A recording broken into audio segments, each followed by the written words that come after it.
Good morning dear students. आज मैं आपको पार्ट 16 बोलो वह देश कौन सा नामक पार्ट से रिवीजन करवाऊंगी। और 8 लाइन या 16 लाइन की कविता एग्ज़ाम में लिखने के लिए आती है, तो आप इस कविता को याद कर लेंगे और जो इसकी मात्रा है वो भी आप सही से पहले रफ कॉपी में अभ्यास करेंगे, उसके बाद जो है आप फेयर कॉपी में लिखेंगे।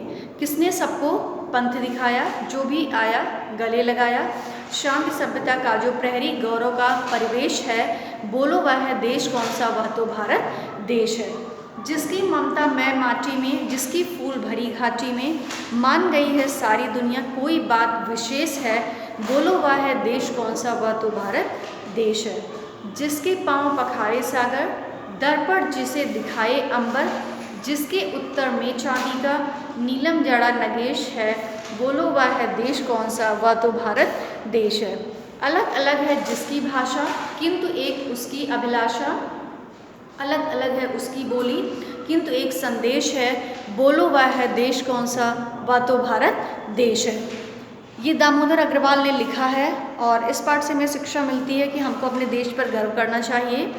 अब मैं आपको इसका भावार्थ बताऊंगी। किसने सबको पंथ दिखाया, जो भी आया गले लगाया, शांत सभ्यता का जो प्रहरी, गौरव का परिवेश है। जो भी आया हमारे देश में, हमने उसको प्यार दिया, सम्मान दिया और हमने उसको अपने देश में रहने के लिए जगह दी, और इस शांति और सभ्यता को विश्व में फैलाने के कारण ही हमारे देश को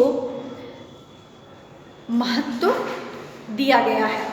शांति और सभ्यता को पूरे विश्व में फैलाने के कारण ही हमारे देश को इतना महत्व दिया गया है।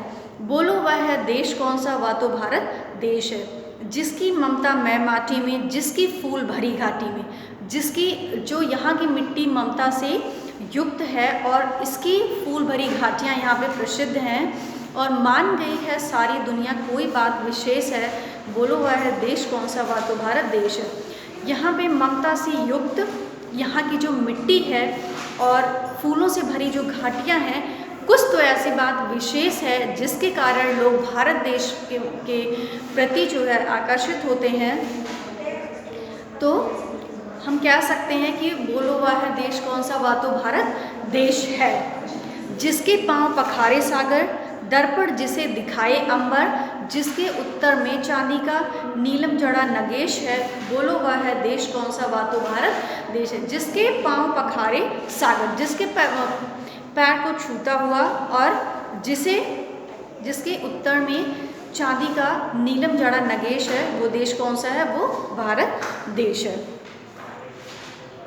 अलग अलग है जिसकी भाषा, किंतु एक उसकी अभिलाषा। हमारे देश की भाषा जो है वो अलग अलग है, लेकिन उसकी जो इच्छा है वो हमारी एक ही है। भाषा अलग होते हुए भी हमारी जो इच्छाएं हैं वो एक हैं। अलग अलग है उसकी बोली, किंतु एक संदेश है। भाषा अलग है, बोली अलग है, लेकिन उसके बाद भी जो हमारा देश ये संदेश फैलाता है पूरे विश्व में शांति का, वो सारे देश का संदेश एक है और बोलो वह है देश कौन सा, वह तो भारत देश है। ये दामोदर अग्रवाल के द्वारा लिखा गया है और इस पाठ से हमें ये शिक्षा मिलती है कि हमको अपने देश पर गर्व करना चाहिए और हमारा देश